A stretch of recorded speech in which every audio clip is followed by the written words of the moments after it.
So I wanted to just demonstrate real quick a really great way that I found to cut vinyl graphics, to cut monocoat trim tape, whatever material that you want to cut into a shape, you can do it with this machine.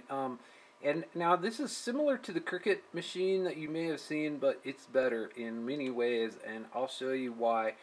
Basically because you can make your own graphics, and that's what I needed.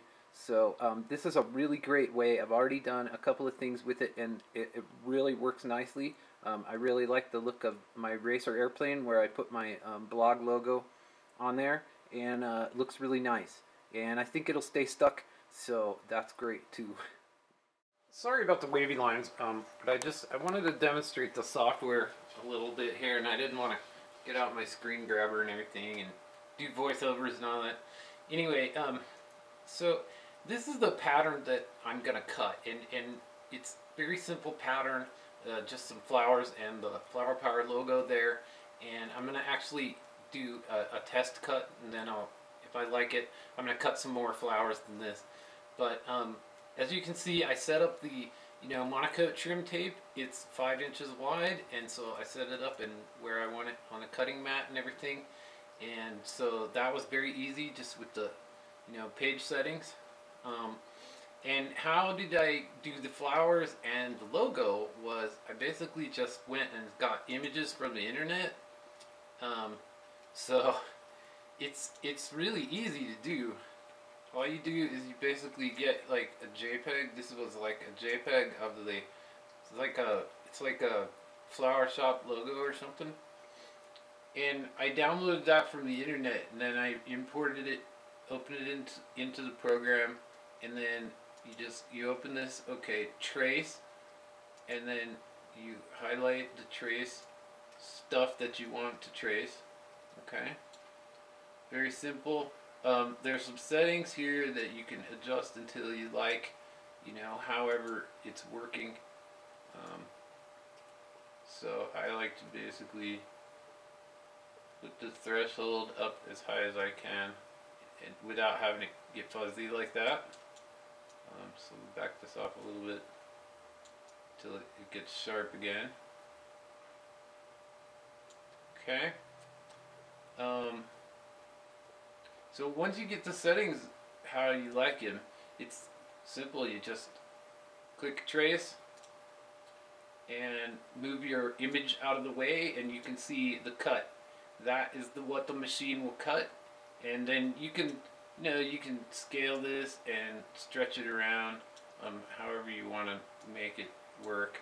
So that's very nice. It's very simple just to get images from the internet, and that's one thing. I got this idea from I was watching a Cricut infomercial one day for the Cricut, and now it can't actually do this. It can't use images from the internet and stuff. So that's why I bought the Silhouette Cameo.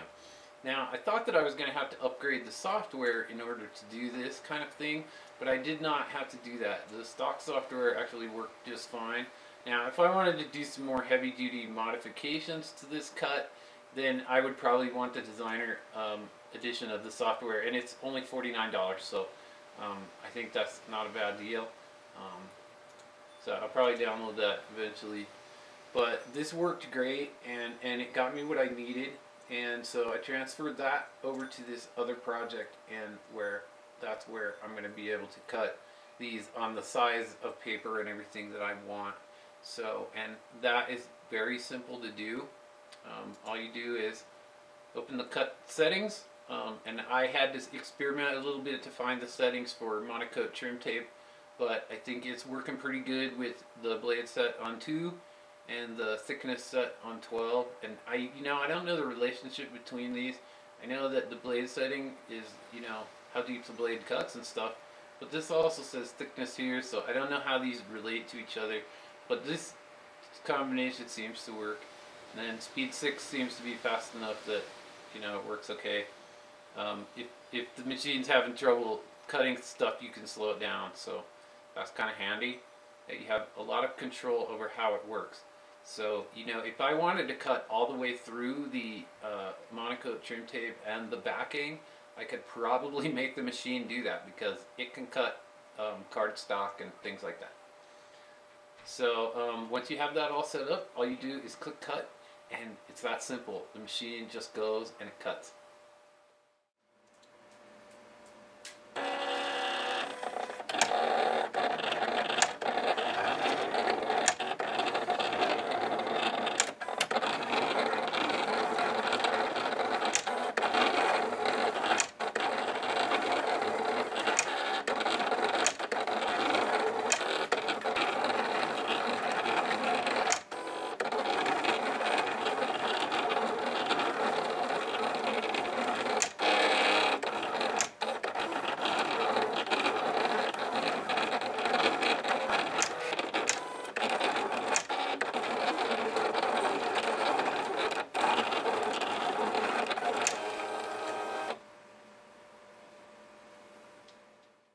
Easiest to do this on a hard surface, I think, but basically all you need to do is just take your knife then and pick out the bits that don't belong.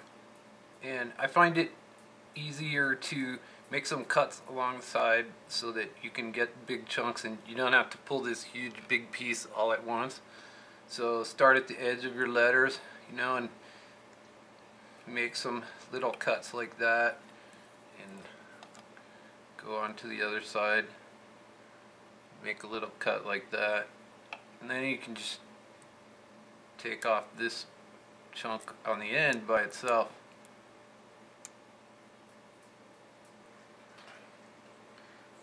So just start going along like that until you get it all picked out. Once you have that done, you need some way to stick this onto your vehicle without getting the letters all separated from each other.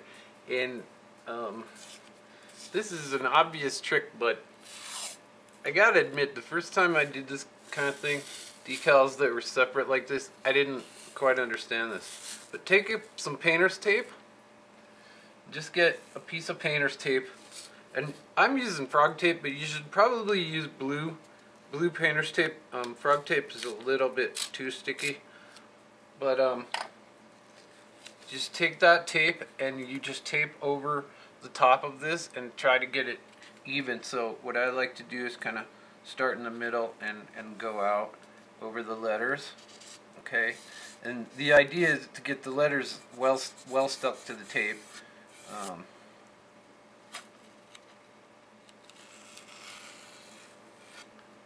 Okay, so then when the letters are stuck down, you can peel off the regular backing from your vinyl and all the letters. Make sure that the letters all stay down to the tape. Sometimes they don't, so you know, make sure that they are sticking down there so that you have that. Okay, and then you can just stick this directly onto your vehicle. This is a stencil for my truck, and you can see, you know, it's pretty easy to get it lined up correctly, and the letters, you know, they stay lined up with each other, and it's pretty easy to get it lined up with the body of the truck. And so it'll be really easy to paint this now.